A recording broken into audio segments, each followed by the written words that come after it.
Yo, what's up, everybody? It's your boy Rillo in the building, man. We back again, the Black Lunch Break. I'm here with my sis, Seek. You already know. Look, today we got actor Clifton Powell in the building to talk about the release of the new hit movie, Saints and Sinners Judgment Day. Look, you in for a real treat. The brother is about to bring, when I tell you Black with No Chaser, we really mean Black with No Chaser. So look, y'all, we thank y'all for being here, man. Make sure you sharing, make sure you dropping something in the comments. And definitely look, living your truth, man, because this brother here is exactly doing it right now. So anyway, that's where we at. Wow. Well, first of all, I haven't seen the list of questions, so this is the first good question for me. So, I'm from the old school. So when you say let me get a Hennessy on the rocks, no chaser, that means it's straight, pure. And that's what I think about when I hear Black with no chaser. Is you're gonna get the real story, you're gonna get the real deal. So that's what I think. And I think that's exactly how your career has been. It's been with no chaser. Every kind of role that I have watched you, every role that I've watched you in, I feel it. It doesn't matter whether it's a drama, whether it's a biography, whichever genre you are playing, I feel it, and I feel no chaser behind it. So I want to know, like, how have you been able to sustain such a legendary career? Because it doesn't matter what role we're watching you in, I feel the legendary power behind it. So how do you sustain that? I have mixed reviews about so much stuff when it comes to my career, because as many accolades that I get as much hate. Cliff Powell takes every shitty little role. Cliff Powell's a C-list actor. Cliff Powell. One guy came to my page a couple of months ago and called me a coon, a D-eating coon, bitch. Wow. You would not believe the hate that I get. And I was just on Camille Winbush's page, and I know this might take you off the beat a little bit, but I got to keep it straight with no chaser. Absolutely. It's what I like to say. I'm going to say this. I was on Camille Winbush's page, and she made a long post because I think she made an OnlyFans page, and people were saying, "Are you a stripper now?" And Bernie Mac would be turning. I don't know if y'all saw that. And I commented and I said, "Listen, just be you, and just live your life, and F all the haters." And this guy came to my page a couple of months ago, and I had to call my security team, because when you want to come F around with me, you better believe I'm protected, and I got a lot of firepower behind me, and I don't like to talk about it, but it's very painful. So, but I'm going to segue into the answer to that question. But since we keeping it straight with no chaser, Black with no chaser, I'm gonna give you the real deal that the public doesn't see. This guy, I did a post where I voted, and I was smiling, and a girl came to my page and she said, "Well, I'm so glad to see you finally smiling, because all you do is kill people in movies." And I said, "That's not true. You should Google my resume." So, well, we're going to segue into this question. And I said, you should Google my resume and see the range of characters that I play. Mm-hmm. And then 2 days later, a guy came to my page and called me a black coon D-eating bitch. And I told him to kill himself. I said, "Kill yourself, nigga." Then he came back. No, he came back to my page. He came back to my page and called me a coon, a no acting coon ass nigga, and your mama is a hoe. Now, let me say something about my mom. Maybe the public doesn't know, because I'm gonna do a one-man show called "We Gonna Keep It Black and Straight with No Chaser" today, because y'all got the right guy. Because I want the general public to know that we are entertainers, but we're also human beings, man. Yes. And you're not going to like everything we do, but we need you all's love, man, because on my page, I say, don't come to my page with any negative comments, any hate, because I'm going to block your punk ass. And if you don't like it, come holler at me. I got a whole security team of federal officers. You don't want to do it. And I'm not boasting about what I do, but I haven't worked this hard to be a straight, like you just gonna run up on me. So the point that I'm making is, when I speak, I try to get the general public, especially the new millennials who sometimes don't do all the research that's necessary to understand the kind of work that has gone into sustaining a career in this difficult business. So let me finish here. So my mother committed suicide when I was 4 because my mother was abused. My father was a functioning alcoholic. I was raising myself at 7, and if it wasn't for my sister and some of the angels in my life, I don't know where I would have been. So when he came and called my mom a whore, I took that personal. And I called my security team, and I want whoever, if the nigga is listening, just know I know who you are. And if you come to my page again, like I told him, I'm gonna slap you with a $1.2 million defamation of character suit, and I'm gonna send my security team after you if you think you're a gangster. So let me say this with Black with No Chaser. He deserves that. This is a very difficult business because as many accolades as I get from playing Dr. King or a pastor on Black Lightning or a lawyer or a police officer or Pinky or Ray, or it's 1,000 people that say, oh, he just takes any little shitty role. And so I'm honored to still be in the business. But the other part of this thing, man, is just really extremely hurtful and very nerve-wracking. And I think we got to do better. I think we have to do better. I think the audience, the African-American audience out there needs to do their research before you come to somebody, make a meme saying, all these actors right here, I hate them in real life. It's only acting. Do y'all send that to De Niro and Pacino, who played tough characters? So I think what happens, and I'm gonna stop here, but this is a pet peeve of mine. I think that they think that we're not trained. We are trained actors. I don't kill people in real life. I've never been arrested, never been in trouble. I don't get in trouble. I play Rex Fisher on Saints and Sinners. Rex Fisher is so far from my own character. So I think I take the accolades, but I also want the new millennials and the general public, before you make comments, do your research, because we are trained actors and we should get the same kind of respect that Robert De Niro and Al Pacino and Dustin Hoffman get. And that's how I feel about Black straight with no chase. So I had to give you that. Yes. I'm sorry. No apologies necessary. Cirilo and I were literally just discussing this. Go ahead, bro. Go ahead. No, so me and SIKA usually come on, warm up the stage between me and each other, like me and her, and try to figure out, what we're gonna talk about, what's the angle, blah blah, whatever. And just have also, this has been a way in which me and SIKA have got to know each other over the past year or so, because SIKA came on into my life about a year ago, and through this show we've built a bond. And but one thing I did say is exactly what you said. I said they got a lot of people right now who will come across Clifton Powell's work, your work, and go and try to reduce it down to this like cast type, and not even give the real like type of like accolades and the real like celebration and the flowers that person deserves, because they caught up in the acting moment, but not understanding what it takes to get to the big screen. People don't know that how many sleepless nights, how many scripts you gotta go through, how many no's you gotta go through, and if you to still be around 30 plus years, that's 3 decades worth of work, and we're not even talking about stuff that's not even released, right? Right. Well, let's address that. I try to tell, and one of the reasons when I'm gonna start a consultation company, because every day somebody comes to me that wants to be in the business. Some of my students get it, some of them don't. But I want to start a consultation company. I want to do a one-man show. I want to write my book, and then I want to really do a movie of my life, because I gotta tell you, man, for all the work that I've done, and I'm gonna talk about that too. All the negative stuff where people say, well, he takes any old role, he does this, he does that. I seen him in this shitty movie here and this. But guess what I was doing that I didn't know I was doing? And this is one of the things that I try to make young people understand when I do, lectures or anything, is I built a cachet of pension points that I didn't even know I was building, because, if you really want to hurt Black people, the saying is give them a book, because they ain't going to read the damn thing. So when I joined SAG in 1979, I never read the SAG handbook. I just started acting.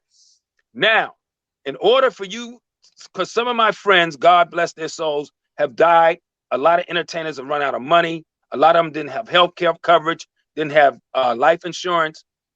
I was working didn't have life insurance, didn't have any, my credit was all messed up.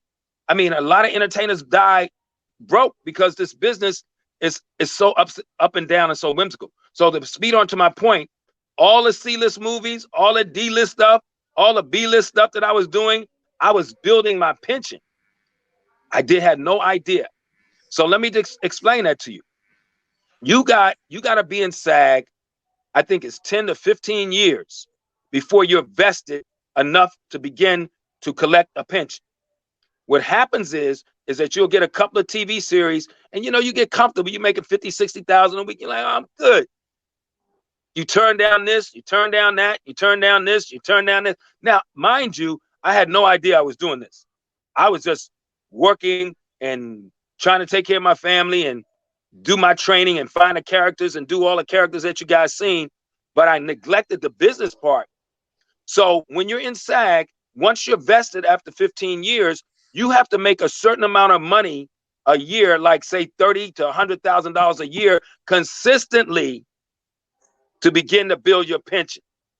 So that's what I did unbeknownst to myself. If everybody's following. When I went through my divorce in 1950, when I turned 55 in 2007, 8, 10, somewhere in there, I was broke. I was out of money. And I lived a Hollywood lifestyle. And I don't put it all in my book, but I tell the young people so they can understand, like my son is in the business. I'm like, dude, make sure you take care of your money. Make sure you fix your credit. Make sure you do this, right? So I needed, and when you make money on a level that entertainers do or ball players, you can't just call somebody and go, hey, let me borrow $50,000. Right. How much you say? Let me borrow $50,000. You be like, let me call you back, Negro. So I'm like, I'm mad at myself for all the money I spent hanging out, gambling, partying, and I tell it straight, black with no chaser. So people can understand I live this shit, man. It's real. So I called one of my boys who been in the business. I said, yo, man, I need about $50,000 right now, or else I don't know where I'm gonna be tomorrow. He said, man, have you called SAG? I said, what I'm calling SAG for? He said, have you checked on your pension? Now, mind you, a lot of people don't know my story. I come out of the deep inner city of DC, Kenilworth, Parkside. And I got to Hollywood. I'm in DC. Okay. I grew up in Kenilworth, in Mayfair, Parkside. Yeah. Right? So when I got to LA, I was 38 years old. Listen, I didn't get a regular bank account until I was like 45. Oh my God.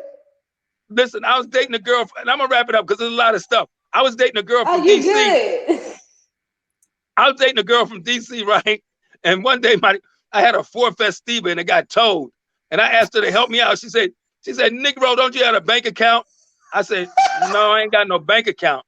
She said, Negro, you 41 years old, you don't have a damn bank account? I said, not really. And she's from the DC area, so I can't say her name.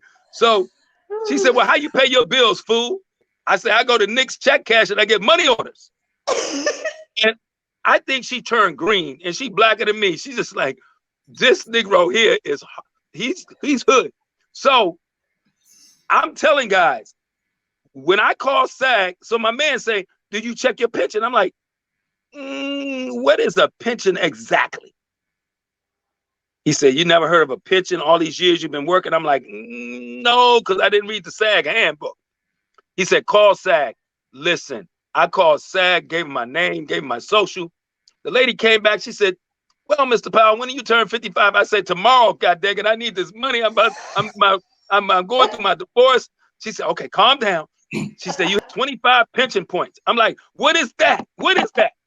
She said, well, let me just calculate it. Then she came back. She said, well, if you take your early pension on the 1st of April, which is about 3 days from now, you'll get a check for $50,000 and you'll get a monthly stipend of $5,000 a month for the rest of your life. And then when you turn 65, it'll go up. And when I say I passed out, so to all the people out there that don't understand the business, that's got some negative comment to say about an actor taking this role or that role or this role, because it's all Shut your work. ass up. Shut your punk ass up. Hi, Bernie Mac says, shut your punk ass up. So, you know, we're having fun here, and I'm gonna wrap it up so you guys can ask more questions. But I just want to give because when I come on to something like this, I want the general public to understand, from a Negro, from the hood, from the streets, I was the worst actor in my program. I want to be a Washington Redskin, big dog. I want to be Charlie Taylor. That's all I ever wanted to be.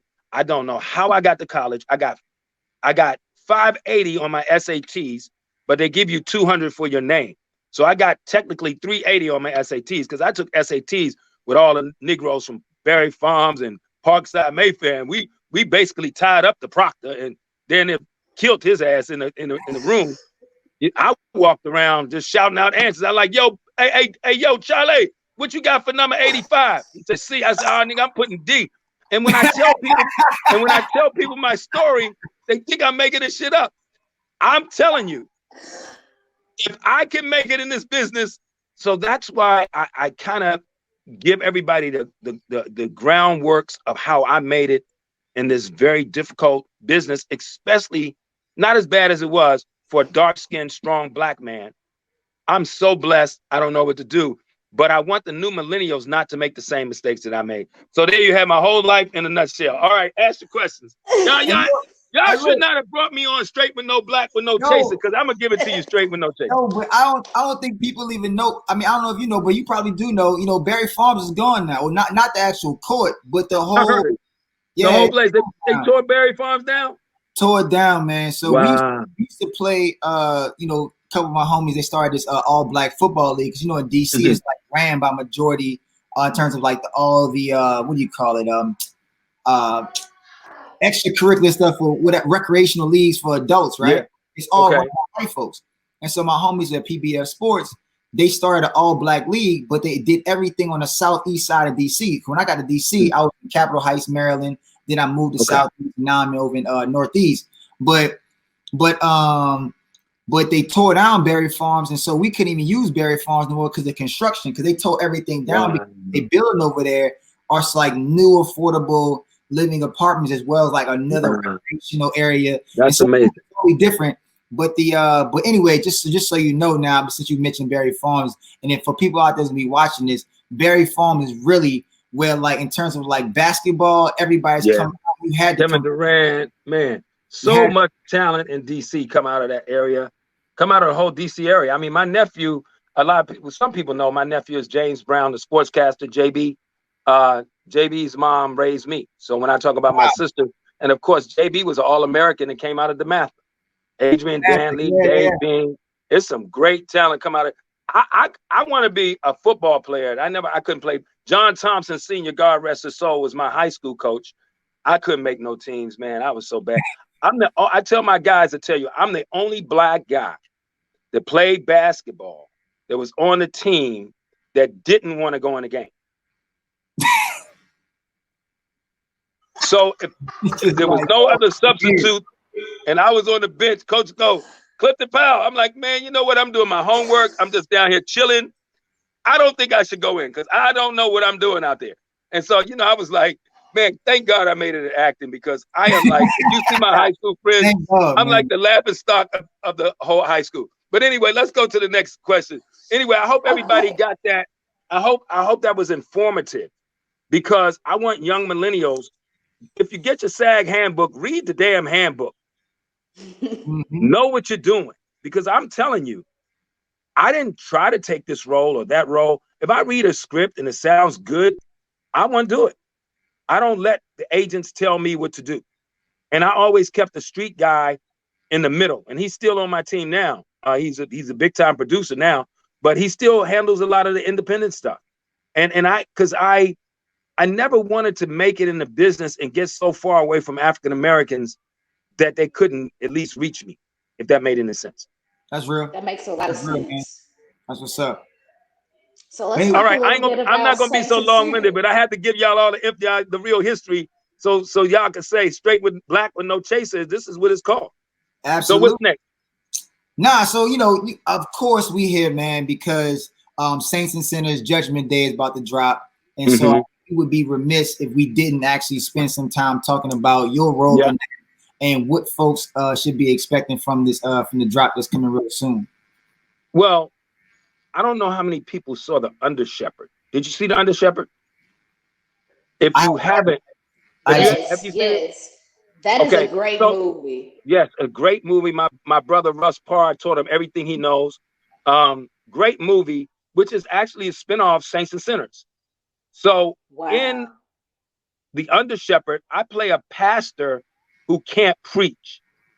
It's the funniest thing you ever seen me do.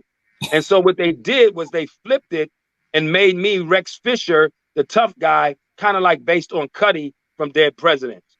So seasons 5, I can't tell you guys, take your time, get you some red wine and some popcorn and sit your butt down by that TV, because if you think season 3, 1, 2, 3, and 4 was juicy, season 5 is off the ball chain. I mean, it's way out of bounds.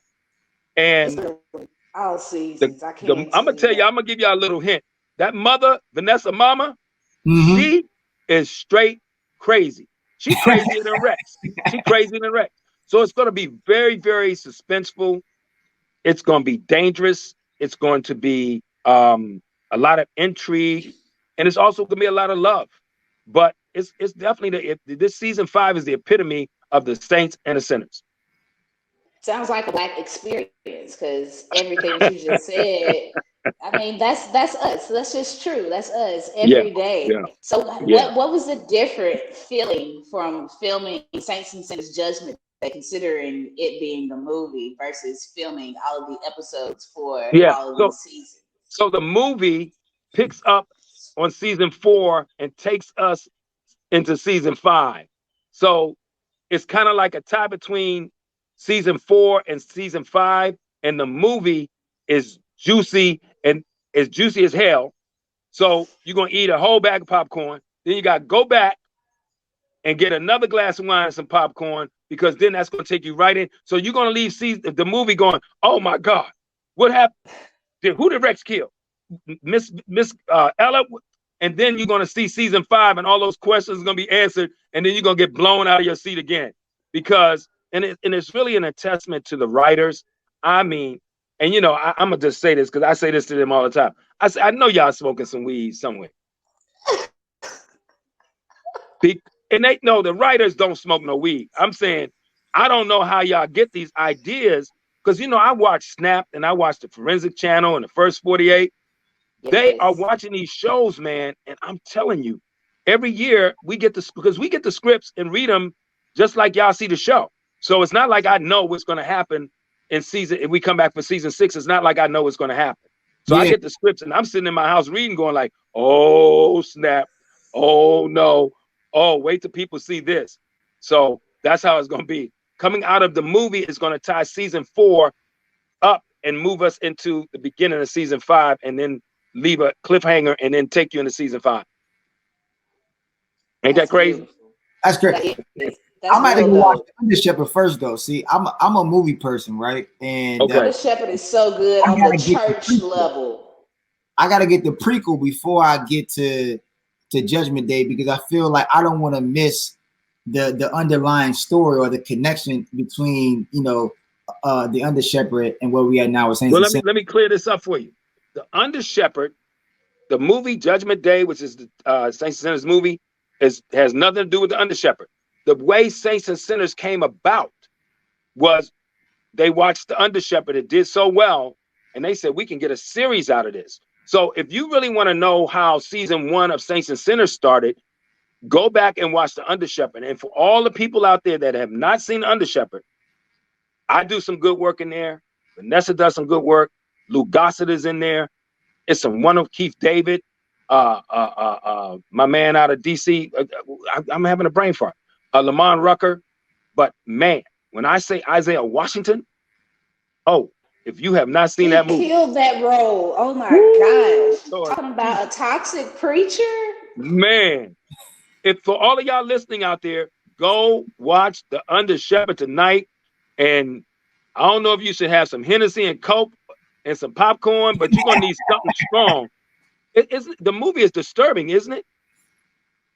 It's that very scene disturbing. the scene when she's Considering, is yes, he has no type very of disturbing. empathy or sympathy for her. Yeah. It's true though. Like Yeah. I felt like I was just telling the story that has always been hard to tell about church and just the attachments to it. It's a great movie. So my brothers, how you say your name? Cirilo. My name is Cirilo and SIKA. I got you.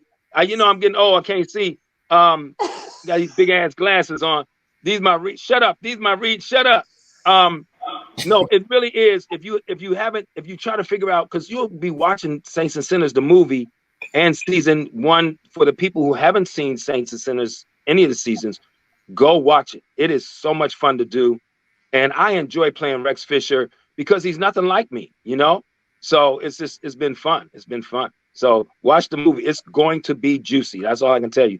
And Vanessa Mama, if y'all think I'm crazy, woo, that lady crazy. And then when I'm on a set and I see her come in out of the wardrobe or something, I just move out of her way.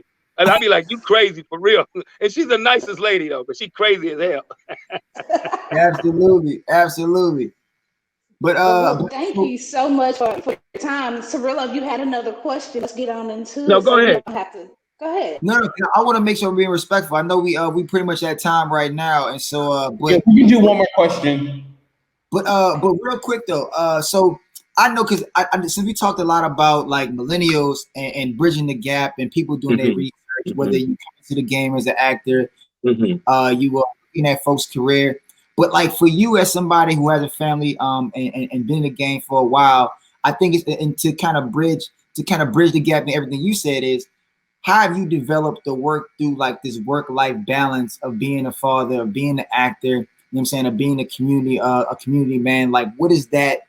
Like, how's that worked out over like a long-standing career? Hey, you know, that's a really great question. And one of the reasons why I want to start a consultation company is to help people bridge those gaps. You know, this is a very difficult business. It's way better than it was when I came up. Now you have 55 outlets that you can get your screenplay to, or that you can get your television thing to, or your idea. When I came up, it was ABC, CBS, and then NBC, and then PBS came, and then we got the CW and those places where, you know, but now it's wide open, man. And I'm not saying there's not a lot of room for growth in the Hollywood business, but now you can become a provider. Everybody's looking for content. They only have to see your face, and you can be a provider. And racism doesn't even play in there, sexism and none of that. So I think, you know, I had no idea what I was doing. I never had a plan. I didn't know that this business puts pressure on your marriage. It puts pressure on your friendships. It puts pressure on your kids. It puts pressure on the time that you can spend with your children. Your friends start acting differently when you start making money. Can you hear me? So it's a lot of things happen. So what I've tried to do is, my father used to say, if you have faith the size of a mustard seed. And every day of my career, I try to get up in the morning and I try to pray and I try to meditate and I try to be the best person that I can possibly be. It has not been easy. You know, I went through a messy divorce, lost $5 million and probably more. All my friends that I started with in '89 that I thought would walk this journey with me are no longer friends of mine and no longer in my life. My oldest son and I don't talk. I've ruined some relationships, a lot of my female relationships with people who I loved and I thought would have my back, all gone. You know, when I came, and this is one of the reasons why I love Saints and Sinners, and I don't talk about this publicly, but I'm not ashamed to say it because we're talking about Black with No Chaser. When I came to Atlanta 5.5 years ago, I was homeless and ran out of money, and I was homeless, and I had $100. That's all I had. and I did season 1, and then I did season 2, and then I did season 3, and then I did season 4, and then we go into season 5. And you know, it is a hell of a journey, and I made it this far by faith. I pray and I meditate every day, and I'm just so grateful that I've been able to weather the storm. I've stayed next to my children. My oldest son and I, we just will never see eye to eye because he's just a different kind of guy. He's just disrespectful, you know, but I still love him. But I stay close to my kids, my grandkids, and I have a core base of friends who've been with me since the 1970s. And a lot of my high school friends out there in DC, y'all Negroes know who you are. I love all of y'all. This is not anything to play around with, guys. If this is not your passion, if you don't have faith, get out of this thing now, because it's going to eat you up, because it's a lot of rejection. So to wind this question up, because it's so much information inside of my head that I have to kind of put a clock in my head as I'm talking, is I don't know how I got here. Yesterday was my dad's birthday, and I looked up in the sky and I said, Dad, I did all right, man. I did all right. And my dad had a 4th grade education, and he gave me, and what he gave me, though, man, he just said, man, where there is a will, there's a way. All you need is faith the size of a mustard seed. So I just feel so honored and so blessed to still be in the game, still trying to do good work, and still living life and excited about life. You know, I try to look at the glass is half full, the glass is half full all the time. And so those are the things that have gotten me through, despite losing friends, family, being accused of things, people using you, people not respecting you, people talking about you bad. And I'm going to do, when I do my one-man show, I'm going to address everything I've heard. I'm going to address everything that people have said, because I feel I have the right to, you know, to make sure people get the truth. Black with no chaser, straight with no chaser, black with no chaser. Absolutely. Yo, well, look, Peace King. Look, honestly, look, we really do appreciate you coming on today, because honestly, like, telling your story is really how the next generation can, like, you know, leverage our stories and be better. Because when you know better, you do better. But when you know better, right? When you and so you get to put the plans and the things in motion, right? So where we can capitalize on our own mistakes. And man, like, honestly, I think vulnerability is probably the best thing we can do for our people and our communities, because that's how we learn from each other. So what you said today, I'm pretty sure, like, I learned a lot from it. I'm sitting here all because you thinking, like, you know how you thinking when you feel like you know somebody. Yes, sir. You don't know a damn thing about somebody. This was the best example of, like, you think you know somebody, but you don't know a damn thing about them. I tell you one thing I know, this Zoom call make your head look fat. And I keep looking at my hair like, how my hair get be so fat? But listen, let me say this before I go. I really appreciate y'all. This has been one of the most amazing interviews I've ever done. My job as one of the OGs, and my teachers will tell you, my teachers started Duke Ellington, the first class of Duke Ellington in DC. They were revolutionaries. They were street kings and queens. Glenda Dickerson, I got to give homage. Mike Malone, Peggy Cooper Cafridge, Skipper Driscoll, Charles Organs. Well, he's still alive, God bless. Charles Brown, who saved my life. Debbie Allen was my dance teacher. They were Black revolutionaries, man. And they made sure that if you get to the next level, you better reach your ass back and bring some folks with y'all.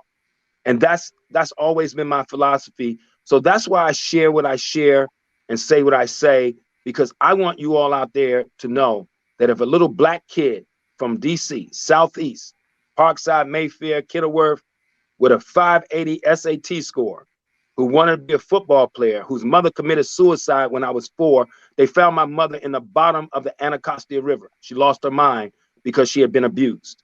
My father was a functioning alcoholic, and I had angels, and I had teachers, and I had JB, and I had my sister Marianne Brown, God rest her soul, and I had friends who walked with me. It's your job, if you get there, to reach back and bring somebody with you. So God bless you all, man. And we're gonna come to DC. If I do my one-man show, we starting in DC. Man, look, I'm there. Say less. We gonna be there. Pull up, baby. Pull up, we here. And we ain't doing no Zoom meeting though, because my hair's too fat. No, we gonna do old school. We're gonna do old school. I'm gonna put a hat on this big old fat head. No, listen, everybody, go watch that Saints and Sinners movie. It is crazy. Go see season 5. Write in, call in, and tell them you want season 6, 7, and 8. I'm trying to buy me a boat. Listen, man. Do your thing, man. Do your thing, brother. Look, I'm happy to see you still on the screen, bro. Honestly, yes, sir. Absolutely. I feel like you're one of my uncles, bro. Like for real. Yeah. So hearing you, hearing my uncle. So look, from now on, you on Cliff to me, man. Yes, sir. Yes, sir. Thank all my fans out there. Go watch the movie and go see season 5. Make it a hit, and we'll see you all in season 6. God bless y'all. Be safe out there. Wear your mask. But the thing is, see the real key is this is why it's power in names, right? And not just you being SIKA and me being Cirilo, but the power and the idea around BlackWithNoChaser is like when a black person comes on a platform, you already are position yourself in this space where, oh, I get to actually be me. Like, and that's what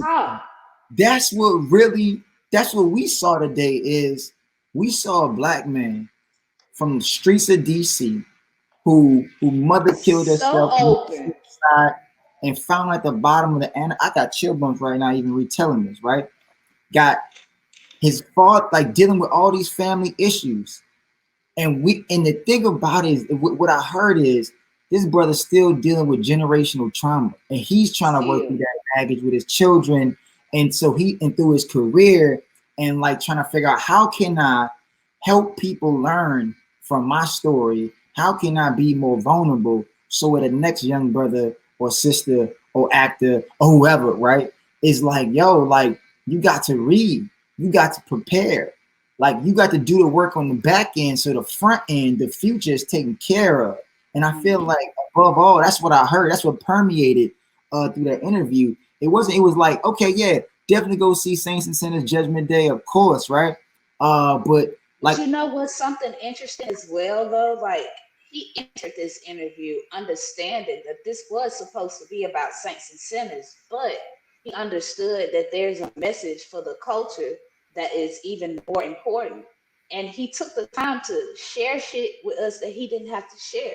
Like there's a lot of gems that he dropped with us that it didn't even have anything to do with the movie. And that's how you know that he's invested in the community, because he cares deeper beyond what the fuck he's even got going on.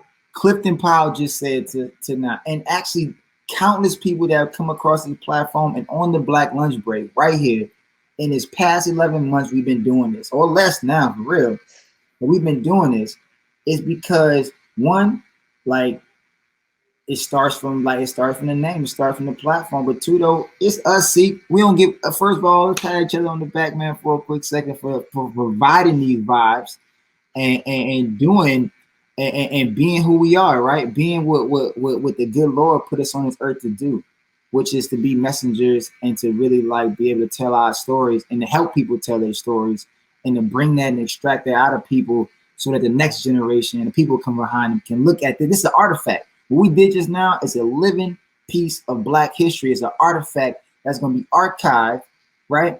And not only in BlackWithNoChaser, but it's going to be a data point that's going to be across the entire like internet and ether for years to come. And that's why this is powerful. I love the way that he wanted to speak on how certain things hurt and how he wanted to speak on him being a human. And that was an important piece of that conversation, because we don't realize how many of our Black figures are actually paying attention to these comments that are being written under their shit. And all they're doing is just doing their job. And they so happen to be in a blessed position to be able to create art for us. And I agree with him. Like they shouldn't have to deal with that shit. They shouldn't have to deal with people trying to trivialize who they are as a human and make them who they are on the screen. It's like, yo, you gotta respect these people, and you gotta respect them as the same human that you want to be respected as. And I thought that that was very telling that he wanted to express that to us. He was just like, yo, this shit ain't easy. It's not easy to watch your people come down on you with their words. And we don't deserve this. We deserve the flowers because of all the shit that they have done. 30 Yep. plus years in the industry, yo, nah, he don't deserve to have to see shit like that. And I'm glad that he felt the need to pay attention to that. Because sometimes they are always like, don't read the comments, ignore that shit. But sometimes we gotta acknowledge that we see that shit is unhealthy, and we don't need that in our creative atmosphere. Because we're But trying you to like, uplift each at the other. end of the day, the thing is, I think this, like, you know, this goes back to like people think they can just tell you anything, run up on you, and just like, you know, because they think you accessible like that. Like, look, this is my job.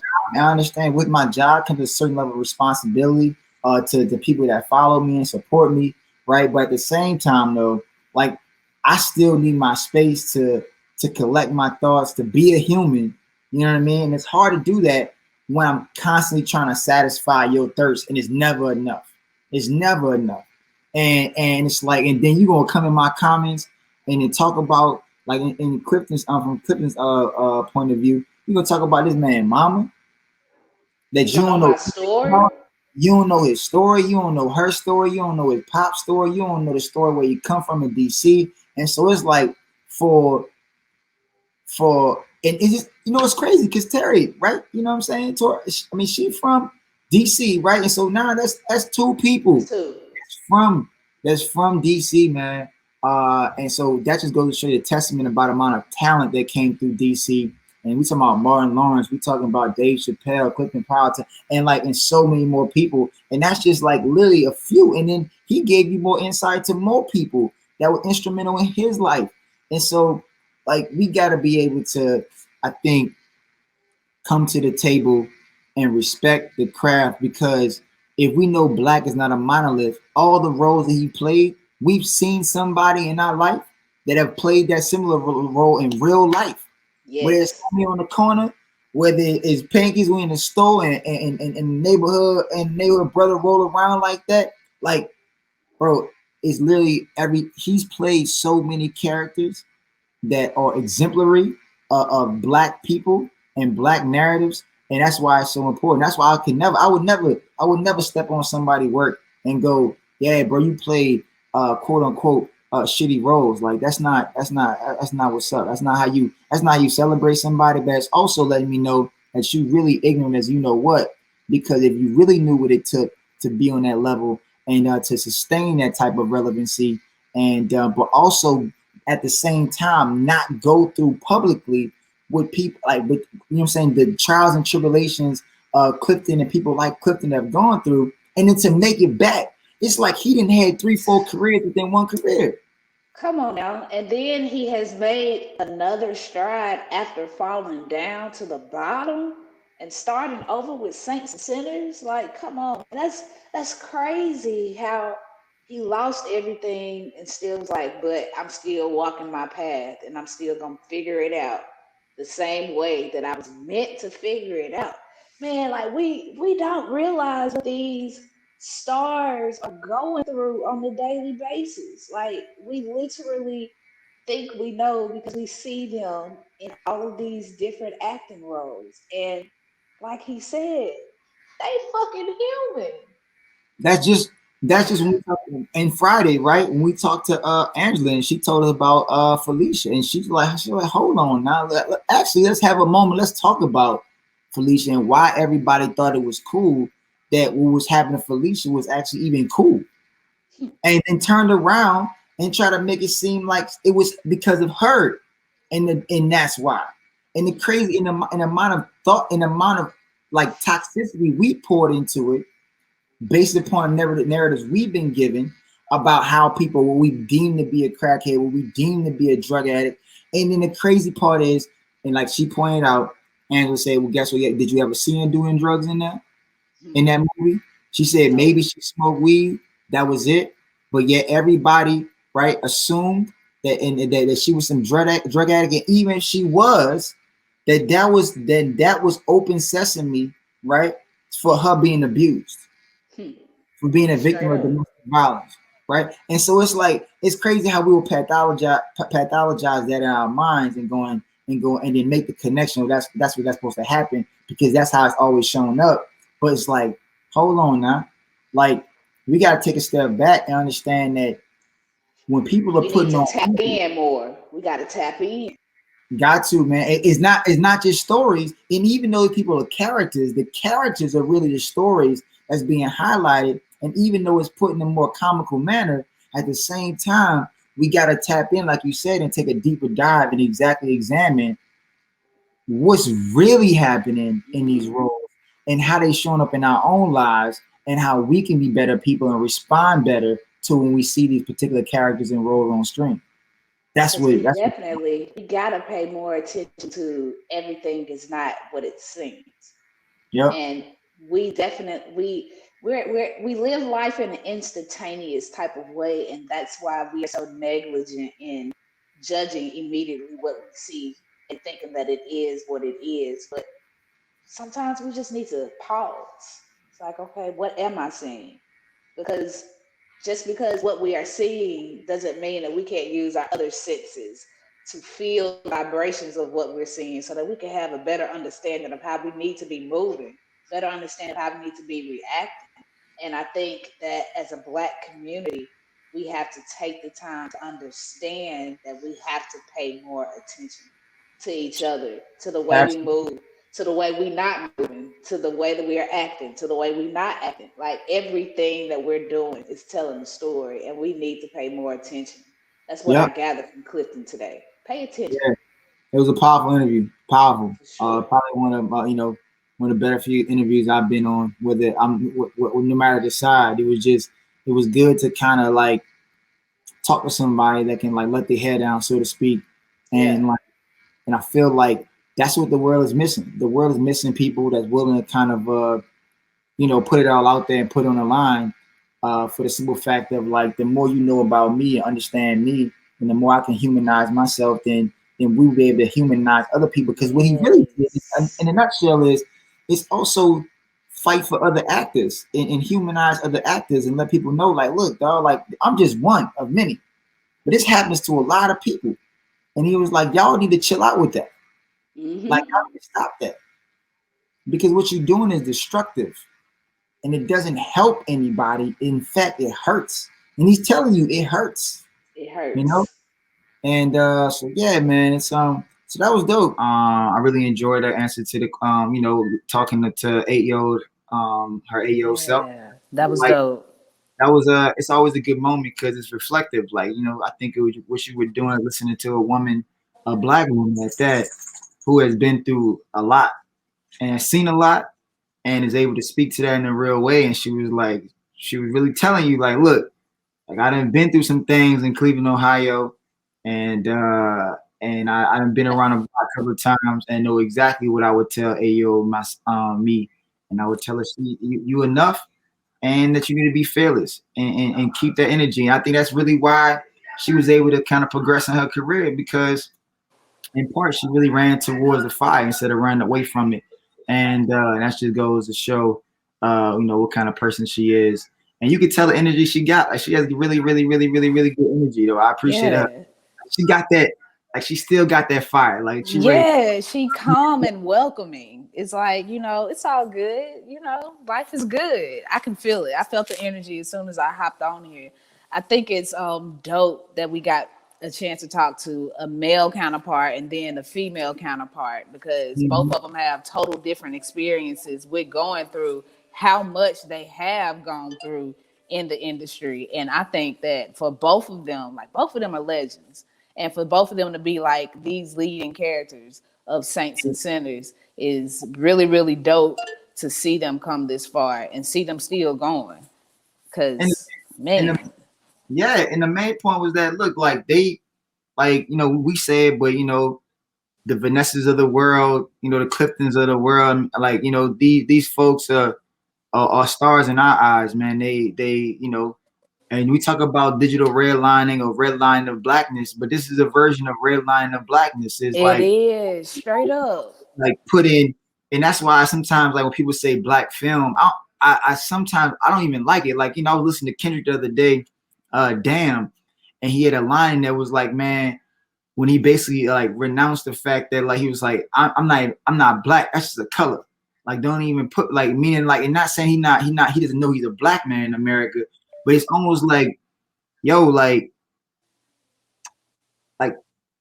black, like I don't know. You do so much separation by putting me under that title. And then it's like, look, dog, like, and that's why I think about black film. It's like it's good to recognize black film and what black film has done in terms for the culture. But at the end of the day, it's still film, right? And they are black actors, and black producers and black screenwriters, but and black grips and everybody behind the scene, EPs, whatever, right? But I think that like to that point though, like these folks still want to be recognized for their craft just as an actor, just as a producer, just as a writer. And then go, but by the way, it's lit because your boy black over here, or sis black, you know what I'm saying? So it's like, I feel like there's this a disconnect. Like, yeah, man. We need like a rewiring of things. And like you right. Like we should be looked at as a film. And the plus to it is it so happens to be black, not a black film that somewhat makes you have some type of connotation of, okay, I can kind of judge this. And that, I think that's the thing, like placing the word black in front of it kind of gives someone the audacity to judge it. And it shouldn't be, because you know that if you into films, you into films. The first question to you is, when you hear the words "Black with No Chaser," what comes to mind? That, you know, basically anything with no chaser, you're just doing it straight. You know, you don't need anything to mix with it. You don't need anything to take that burn off. You know, you want the burn, you want that. You know, and I think of that, I think of like a tequila shot. You want that. You don't want to rinse it down with water. So yeah, black with no chaser is like you were saying, unapologetically being black and loving it, and with no excuses, and that's just what it is. And you don't need anything to rinse it down or make it softer or better. And you know, and coming off, I would say one of the most, I would say coming to America as far as for me, right? Like that was this still to this day, one of my most favorite movies all time, like all time. Like, what was it like? I know we here to talk about Saints and Sinners, but we gotta bring folks up to date on your career, because you had a very, very long, illustrious career, which I didn't realize that you and Clifton Powell kind of been like, working with each other for a very, very long time. As I started to do a bit more digging, I want to get into that as well. But Coming to America is coming back out with a 2, but in the first one, what was like that working on a set of so many like amazing and dynamic actors? And back in the day, nobody really knew what the careers were going to be. But at the time, like, what was the feeling on the set of Coming to America? Well, it was exciting. I mean, because, Eddie Murphy was and still is, very much a star, a huge star. And unfortunately for Black people, Black women in particular, back then, we didn't have a lot of vehicles. We didn't have a lot of opportunities to be in movies and, whether you're starring or supportive role. It just wasn't a lot. It wasn't even a lot of TV roles. So to get that job back then was really major. Everybody auditioned for various parts. And because I initially auditioned for Lisa, but then they offered me the part of the queen to be. So of course, you ain't gonna say no. It's like I wanted Lisa, but forget y'all, I'm leaving. No, you're like, well, okay, I'll do that one then. But so it was very exciting. It was a privilege to be a part of that, and you have no idea of the iconic state that it's gonna take. That it's gonna leave an imprint for over 30-something years. You have no idea at the time. Just keep it real. Just happy to be working, Absolutely. It's like you got a job, you was happy to work. That's all you knew, is that you got a job. So thank you, Jesus. So and then you see the fruits of your labor, pan out later on when when everybody is you see everybody starts working from the job, and then you see how iconic it was, and now you look back 30 years ago and go like, wow, I was really a part of something. So yeah, it was exciting to be a part of it, and it still is. It's exciting to be part of it, Come to America too. And so with that being said though, so because I like getting down to folks' roots, right? I'm an HBCU grad, and so I believe I read somewhere you're a Howard grad, right? No, I'm Ohio University. Ohio University. But both of my daughters are Spelman grads, and I married a Morehouse man. So there you go. That's my. There you go. Because you're from Cleveland, right? I'm from Cleveland, Ohio, and I went to Ohio University. Ohio University. I don't know. Somebody had written down. I don't know how that got out, but you're not the first person to think that I went to Howard. Yeah, I think I would have gone to Howard had I had the option back in the late 70s. In the 70s, I would have gone there. Because I was creative. I was a dancer, and I had no money. So if they would have given this little black girl some money, I probably could have gone. Yeah, it's funny because I hear a lot of people say that Howard doesn't really, and I guess it's really just HBCUs. I guess especially private ones. It's tough to give out full scholarships to folks from out of state because out of state fees and tuition and all that room and board. So it can be costly, but I wish you'd have been at Howard, but we'll take Ohio University. We'll take it in there. A friend of mine out here in DC, she went to Ohio University. So and she it served its purpose for me being my first president was Jimmy Carter when I was 18. 1970, fall of 1975 is when I went to Ohio University. And for me, it was great because I had no money. They paid my way. I went to school scot-free for 4 years. Didn't pay a dime. It's a blessing. Even I was able to go and get food stamps, honey, and after I paid my got my books and paid my tuition and paid my rent, first year I lived on campus, and after that I lived off campus. I didn't have enough money left over to go buy me a little sweater and put a little money in the bank. And then I had a student union job. I taught dance classes at night. I was a dance teacher for the Black Student Union. So I taught classes at night. So, for me, it was great. I mean, I wish I could have gone to HBCU, but I believe that we're all where we're supposed to be, and I was supposed to be there, and I was able to go to school free, and I learned a lot about the industry because I was primarily a dancer when I started out. So I learned a lot about the industry, and I used to go to New York in between, like my Christmas break, and I would go to New York every summer, and I was on scholarship at Alvin Ailey. Honey, back then I needed scholarships. I didn't have no money. So if you give me some money, showed up. What's wrong when you gave me a scholarship? God damn. These student loans set up right now, I'm over here like, they talking about only canceling 50,000. I'm like, no. We gotta, let's crank it up a bit. Let's just get rid of all loans, period. But anyway, SIKA finally made it here. So SIKA, just want you to bring Peace, Queen. I'm so sorry for my tardiness. I was rushing in this Atlanta traffic. It's a pleasure. It's okay. I don't so true. Small stuff anymore. You're so beautiful. You're so beautiful. Thank you for your time today. We are so appreciative of it. Most definitely. Where were you guys at in the conversation, Rilo? We were just talking about really, one that I thought I was raised somewhere. She went to Howard, and she was like, absolutely not. I went to Ohio University. So we're just talking about her going through school, getting a ride from Miami, paving her way, and we're really about to segue really into. I think we were moving more so trying to speed it up from our time in New York and coming back home and really thinking about. I guess moving into more of like the beginning of her acting career was kind of like inching towards that moment. I believe so. So anyway, with that being said, SIKA, you got a question? I mean, you can absolutely. So my first question for you is, how was it so different filming Saints and Sinners as a movie versus you filming it in a series standpoint? Really wasn't any difference for me because once you play, I've been playing Lady Ella for 5 years now, and the movie is just an extension of the episodic. And where we shoot an hour show, this was a 2-hour show. So it's kind of like shooting 2 shows back to back, because we still shot the same way. We do a lot of block shooting, which means like, if you have to go to the mayor's house, you try to shoot all the scenes. Like sometimes we'll block shoot like 4 shows. This year we block shoot 8, which was crazy. Didn't really enjoy that part of it, but so like when we did the movie, anything that we needed to do at this one location or that location was all shot within several days of each. So it was very much like shooting the episodes. You know, it was great. Yeah, it was fun though, because you know I just have so much fun being Lady Ella.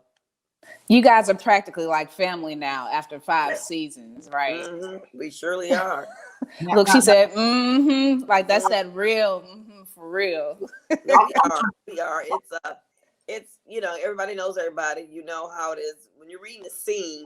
You can already hear the person's voice that you're doing the scene with, and you can almost predict how the scene's going to go based on their character and how they are as an actor and their tonality. So yeah, it makes it easier, obviously, because you get used to each other. Makes the work go smoother, quicker. We get in there, we be knocking it out, baby, because we ain't got no time. We don't want to go. Do y'all ever well, cause I want to get to this Lady Ella character in a second, but do y'all like, do y'all, because y'all know each other now, do y'all like kind of go off script a little bit sometime and kind of add in your own personality? Most definitely we do. You know, the writers, they don't, you know, as long as what we're doing sticks to what is needed for the scene and the character, we definitely you know, kind of go off or add or just enhance, you know, but I primarily try to stay to the writing that the people took time to write, unless I feel like it really needs some work. And then what you do is you go and you consult the producer or the writer and say, hey, I kind of want to say this. I kind of want to change that. I think that she would say this right here. Or, you know, because you got to respect their work, you know, too, because they put a lot of time into it. So, yeah, but it's, you know, it's one of those jobs that I really enjoy doing because it's just so easy and it's a lot of fun. And being a star of it, you know, I set the tone on the set, and I like to have a good time. So we come to work, we laugh, we silly, but we get our work done. You know, especially like even when I direct some of the episodes too, it's like this because you know it's not a huge budget. We got a lot of work to do every day. We got a lot to get in, and we get our work done, but we have a good time doing it. How is it playing the roles behind the scenes and on the scenes? Like, how quick do you have to snap back when you're getting back on camera? Pretty quick. It's very quick. You know, when I'm like, I didn't direct this season because we were COVID and we would block shooting so much. We blocked shooting the 8 together, so it would have been difficult. But I had to snap back pretty quick. You know, it's like the funny thing, I'll be in a scene with another actor and I'm making my notes in my head while I'm acting. Then as soon as I go cut, I'll be like, come here real quick. And I talk to them, tell them that, you know, and then I'm going over my lines too. Then I'm thinking about my performance. And then it's like, then I'm looking around. Like I go see with the, you know, talk to the DP, see the AD, you know, okay, let's go. Let's do it again real quick. Let's go. Cause we gotta go.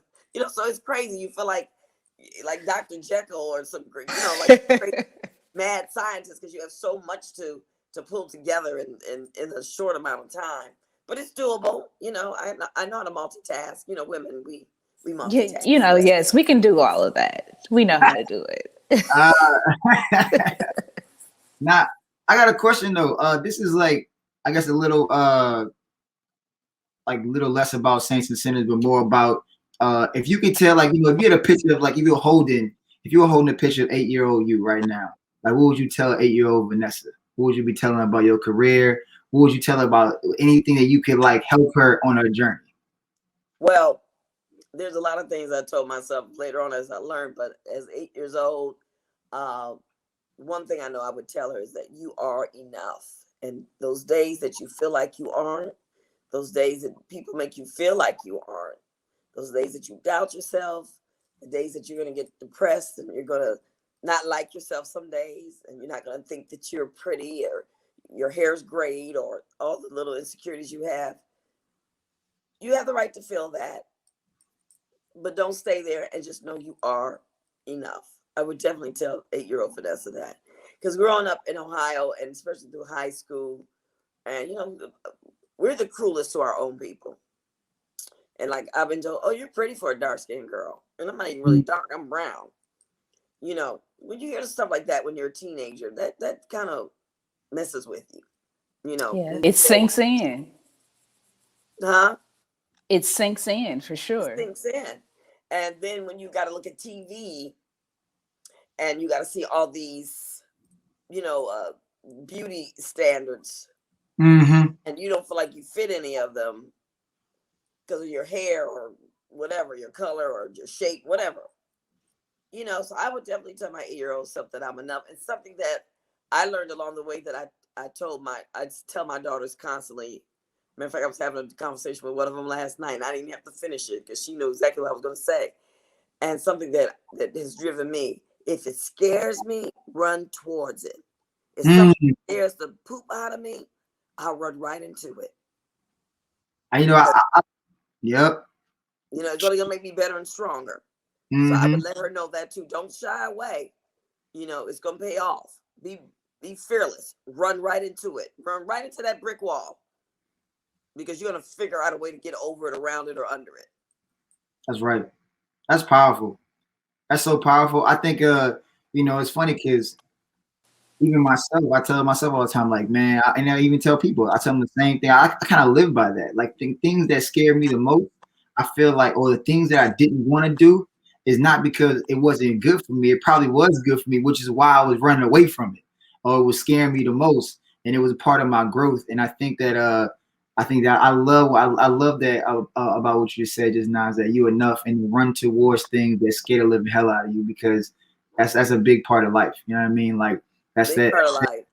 Big part of life, especially like, you know, you being an actor. You know, like I think there's a lot of vulnerability with being on the screen. And one thing I've come to realize, and I don't know what secret thing about this, but now talking to more actors and realizing like the humanity in all our actors out there and being up on the screen, is that, you know, you all take a lot into these roles, but that obviously that's not you.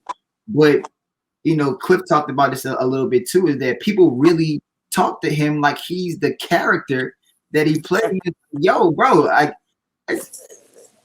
mean, they get you, but that's, I mean, I guess that's good because they've gotten invested in it. I mean, because of course, I get silly things like all the like bark like a dog, you know. Okay, you know, Namio Rego Kale, you know, yeah. that all the time. Like, say that line. It's like, honey, I don't even remember anything. Right. You say it. Say it. But people do, you know, or I guess perfect example. I was on All My Children years ago. That's how I got my start, one of my television starts. And I broke up Jesse and Angie, which is Darnell Williams and Debbie Morgan, a very famous couple back then. And I was the little thought, I guess back then. I mean, I would be called a thought today, but back then, I was a trollop or a hussy back then, right? Walking down the street, and this woman grabs me and spins me around and puts her finger in her face and tells me, "Oh," I'm like, "Wake up, back up! First of all, don't be touching me. I don't know you, and secondly, this thing I'm on TV, ma'am." Yes, like snatch me around. You leave, Jesse, and that. Whoa! So people do. They get so invested that they kind of lose their mind. No, man, that's a tough little spot to be. Now I'm watching the time over here. I'm trying to be a good timekeeper. We got 2 minutes left, so Sika, I want to make sure you get any questions you have in while we got the lovely Vanessa Bell Calloway still on the line here. Okay, so one more question about the series. Do you have any season that you favor more than the other, or are all of them equal? No, I don't. I know where you're going for, but I don't, because each season is so different. And to be honest with you, they start kind of morphing into the same thing because become this character. It's like her life. I'm in her life now. Okay. So, you know, I'm that person, and so now this happened this year to me. You know, because it's always a progression. So just when you think you like something or an episode, something else comes along that feels even better. And like, this was a great season. I enjoyed the work this season that I had to do. But does that mean I didn't like the other 4? Absolutely love those too. But so if you had talked to me last year, I would have been like, "Oh, this was a great season," not knowing that season 5 was going to be even better. So no, it's just kind of morphs into the other. But more importantly, it's just because it's a progression, and I'm moving forward in the life of Lady Ella. It's just another day in Lady Ella's life, honey. As we all know, she got issues. Shout out to the writers though, because obviously that's some hell of great writing for it to seem great every time you guys are moving into the next season. I think that's enjoyable for you guys, for your roles. It's And very, I really lady, enjoy this show.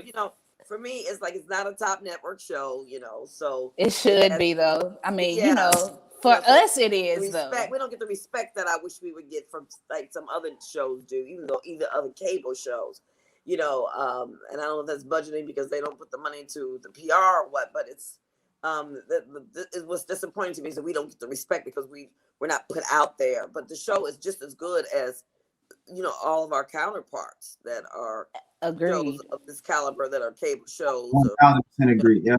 It's just as good. And I really enjoy doing it because it's fun. It's good. Like I said, I get to direct. I'm starring in it. I have a great cast. We have a great crew. We have so much fun. We laugh, and it's just really. I don't mind going down. I like going to Atlanta. When I have to shoot there.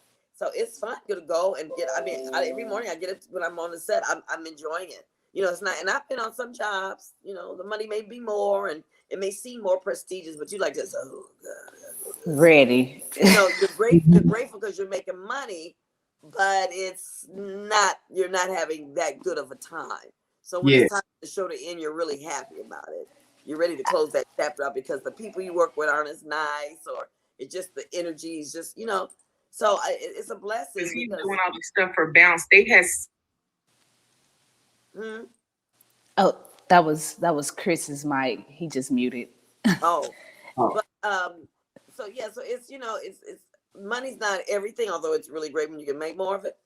But you want to be happy when you go to work. You want to like the environment and the people that you work with. So that's one of the things I really appreciate about Saints and Sinners. I can honestly say that's how I absolutely love that you just brought up that you don't feel like you guys were, like you don't get the respect that you deserve. And Cirilo and I was actually talking about this last week. And one thing I do want to say is for the Black community, though, you are like our top tier, even though it may not be, amongst all of the networks, but we definitely still admire and look at you guys as the top tier for us, for sure. So it doesn't go unnoticed at all. My pleasure, you guys.